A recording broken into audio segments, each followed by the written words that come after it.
Hello, it's Matt, and welcome to a very special video. Today I will be combining two of my favorite things, true crime and art. You may notice several parallels to many other YouTubers. As a constant binger of true crime videos myself, I'm sure that their formats have influenced my own.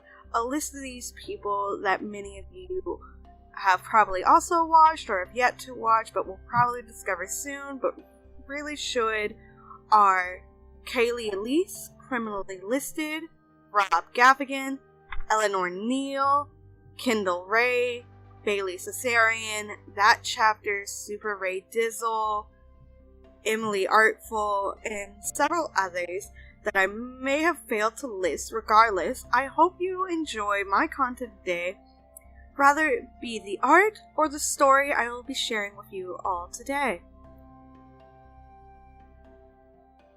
Now, before we get started, we have a content warning. Before we get into the nitty-gritty, this video may include content that some viewers may find disturbing and unsettling. If you are not comfortable with hearing about murder, sexual, physical, verbal, and emotional abuse, possible suicides, and etc., please click off this video now. I have plenty of other happy, cheery content that would be much more suitable for you to watch. I wish for you to have good health and safety. Thank you.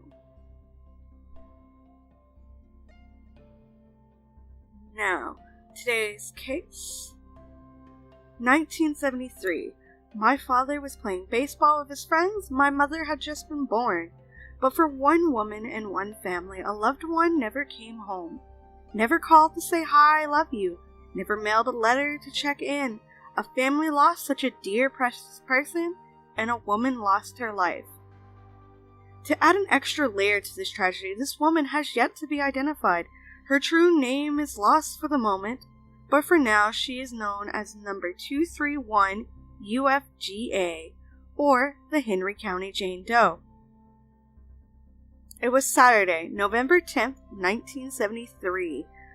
Though some sources list Sunday, November 11th, 1973, one source lists the time as 12 o'clock, but since it is only one source, I am unsure of how accurate it is. It also does not list if it was AM or PM.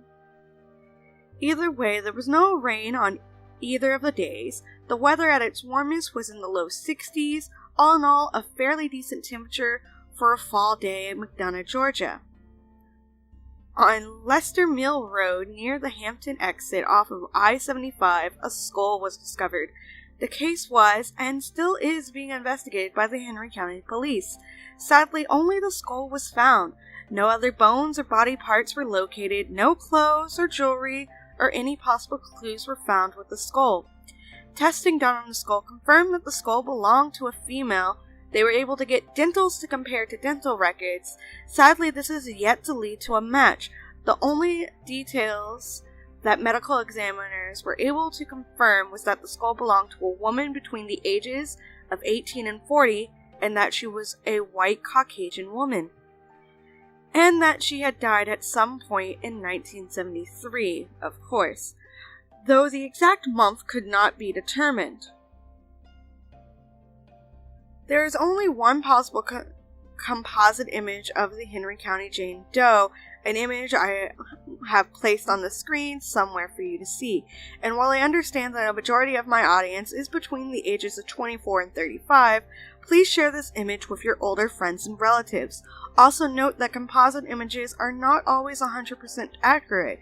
There could be many differences between how Henry County Jane Doe looked in life to this composite.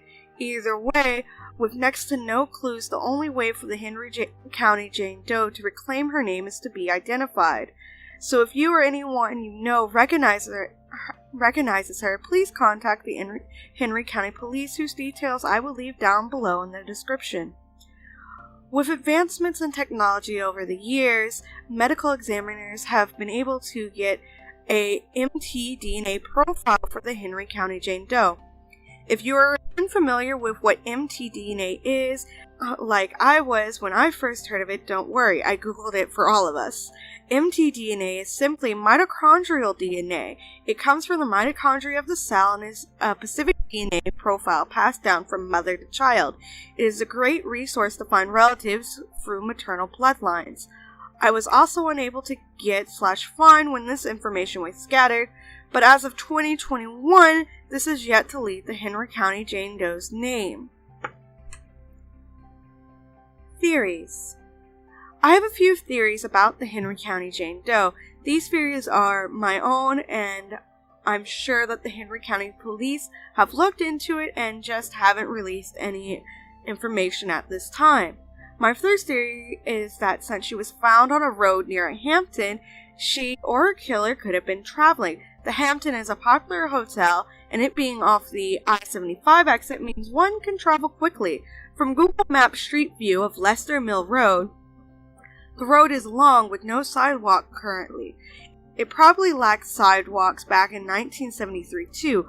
Currently it looks like a classic country road with trees and shrubs on each side. The stray intersecting grows every now and then to be seen. Sorry, hiccups. Now, things change over time, so it might have been drastically different in 1973, but it could have been similar to what it is now.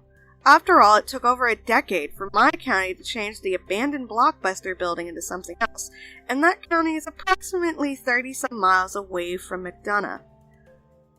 But given the state and look of the road and where it connects to, I believe the killer chose to dump Henry County Jane Doe because they believed she would never be discovered.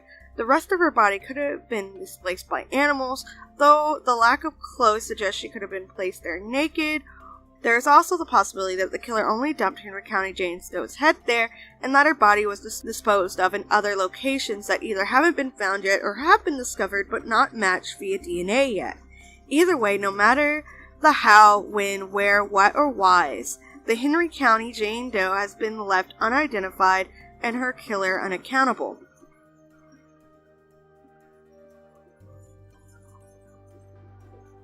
Case number 231 UFGA.